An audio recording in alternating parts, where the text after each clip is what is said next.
ఇప్పుడు the twilight సాగా ఫ్రాంచైజీలోని 5 సినిమాలను మళ్లీ థియేటర్లలో రిలీజ్ చేస్తున్నారట.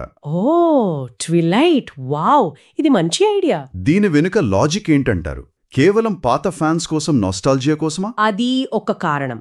అంటే ఆ సినిమాలొచ్చినప్పుడు చూసి ఇష్టపడ్డ వాళ్లకి మళ్లీ బిగ్ స్క్రీన్ మీద చూసే అవకాశం ఇవ్వడం, అదొక రకమైన ఎమోషనల్ కనెక్ట్. రెండోది కొత్త జనరేషన్.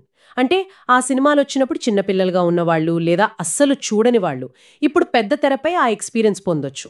అంటే కొత్త ఆడియన్స్ని కూడా టార్గెట్ చేస్తున్నారన్నమాట. తప్పకుండా. అంతేకాదు, దీని వెనుక ఇంకా కొన్ని బిజినెస్ స్ట్రాటజీస్ కూడా ఉంటాయి.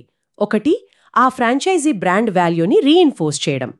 2, నొస్టాల్జియా మార్కెటింగ్తో కొంచెం రెవెన్యూ జనరేట్ చేయడం. మూడోది, కొన్నిసార్లు భవిష్యత్తులో ఆ ఫ్రాంచైజీతో ఏమైనా కొత్త ప్రాజెక్టులు అంటే సీక్వెల్స్ లాంటివి ప్లాన్ చేస్తుంటే దానికి మార్కెట్లో ఇంకా ఎంత క్రేజ్ ఉందో టెస్ట్ చేయడానికి కూడా ఇలా రీరిలీజ్లు చేస్తారు. ఓ, అంటే మార్కెట్ రీసెర్చ్ లాంటిది కూడానా?